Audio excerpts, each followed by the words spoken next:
بسم اللہ الرحمن الرحیم والصلاة والسلام علی سید الانبیاء والمرسلین۔ غسل کی 3 بڑی غلطیاں جو نماز کو برباد کر دیتی ہیں۔ ان 3 غلطیوں کی وجہ سے انسان کا غسل نہیں ہوتا۔ اگر غسل نہیں ہوگا تو بغیر مکمل طہارت کے نماز نہیں ہوتی اور بندہ ناپاک ہی رہتا ہے۔ ان 3 بڑی غلطیوں کو جاننا اشد ضروری ہے تاکہ ہم ان 3 غلطیوں سے اپنے آپ کو بچا سکیں اور غسل کرنے کا جو مقصد ہے یعنی پاکیزگی حاصل کرنا اور طہارت حاصل کرنا، ہم وہ مقصد حاصل کرنے میں کامیاب ہو سکیں۔ غسل کی 3 بڑی غلطیوں میں سے پہلی غلطی ہے غسل میں جسم کے کسی حصہ کا خشک رہ جانا۔ اگر جسم پر بال برابر جگہ بھی خشک رہ گئی تو غسل مکمل نہیں ہوتا۔ بغیر مکمل طہارت کے نماز نہیں ہوتی اور بندہ ناپاک ہی رہتا ہے۔ دوسری بڑی غلطی وہ ہے یاد رکھیں کلی کرنا۔ غسل میں کلی کرنا یعنی منہ میں پانی ڈال کر گھمانا، یہ فرض ہے۔ اور اگر کسی انسان نے غسل کیا لیکن وہ کلی کرنا بھول گیا تو گویا اس نے ایک فرض کو چھوڑ دیا، اور جب فرض رہ گیا تو پھر غسل بھی نہیں ہوگا۔ اور یہ چیز جاننا ضروری ہے کہ غسل ہم کر رہے ہیں تو پھر کلی کرنا بھی ضروری ہے۔ بعض لوگ وہ کلی کرنا بھول جاتے ہیں حالانکہ باقی تمام غسل وہ کرتے ہیں، تو غسل کرنا بھی یہ فرض ہے۔ غسل کرتے ہوئے کلی کرنا یہ فرض ہے۔ اچھا، تیسری غلطی جو بعض لوگ کر جاتے ہیں وہ ہے ناک میں پانی ڈالنا۔ ناک میں پانی ڈالنا فرض ہے۔ اگر کوئی یہ نہ کرے تو غسل مکمل نہیں ہوتا اور نماز بھی نہیں ہوگی۔ غسل کرنے کا اب میں سنت طریقہ آپ کے سامنے رکھتا ہوں تاکہ ہم دین اسلام کی جو سنہری تعلیمات ہیں ان سے مستفید ہو سکیں۔ غسل کرنے کا سنت طریقہ یہ ہے کہ سب سے پہلے نیت کریں۔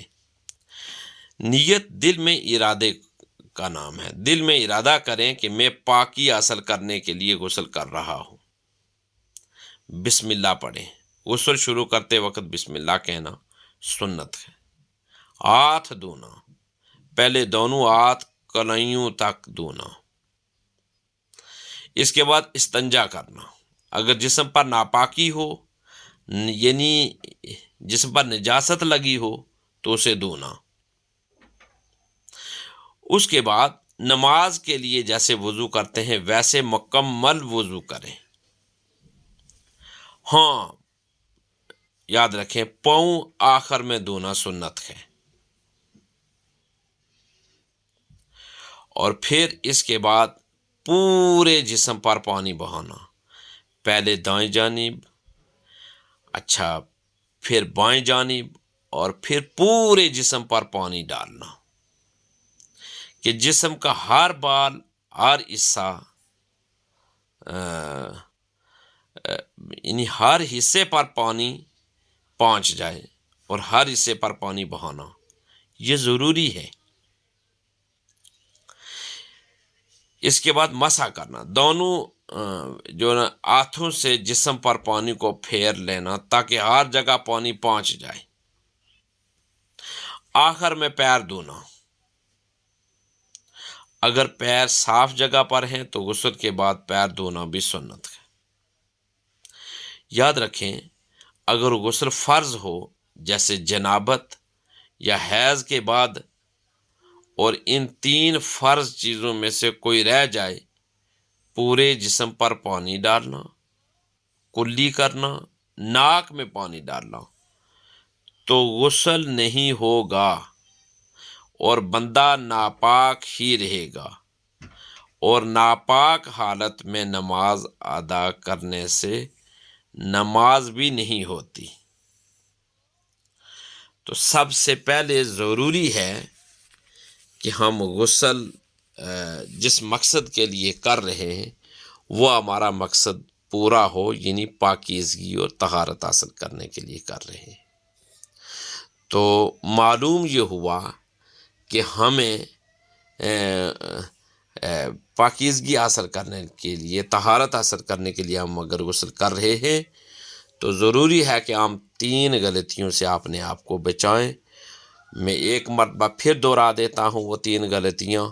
پہلی غلطی کہ پورے جسم پر ہم نے پانی بہایا لیکن جسم کا کوئی حصہ، بلکہ بال برابر بھی اگر کوئی حصہ خشک رہ گیا تو غسل نہیں ہوگا، یہ اگر رہ گیا تو یہ ہماری غلطی ہوگی۔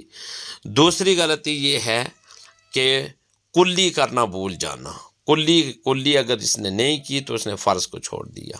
اور تیسری غلطی ہے ناک میں پانی ڈالنا۔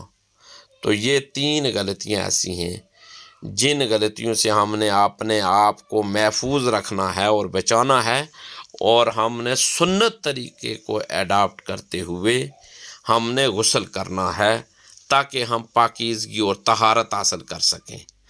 یاد رکھیں کہ صفائی نصف ایمان ہے، اور دین اسلام کی سنہری تعلیمات میں ان چیزوں کو بڑی اہمیت دی گئی ہے اور بہت زور دیا گیا ہے کہ صفائی کا پورا خیال رکھا جائے۔ اور صفائی میں سب سے پہلا نمبر ہے انسان کا وضو اور غسل، اور وضو اور غسل کا طریقہ مکمل جاننا یہ اشد ضروری ہے تاکہ ہم اپنے آپ کو مکمل پاکیزہ کر کے، طہارت حاصل کر کے، تو ہم پھر جو نماز پڑھیں گے وہ اللہ تعالیٰ کی بارگاہ میں قبول بھی ہوگی، اور ہماری التجاؤں کو، ہماری دعاؤں کو اللہ تبارک و تعالیٰ شرف قبولیت بھی بخشیں گے۔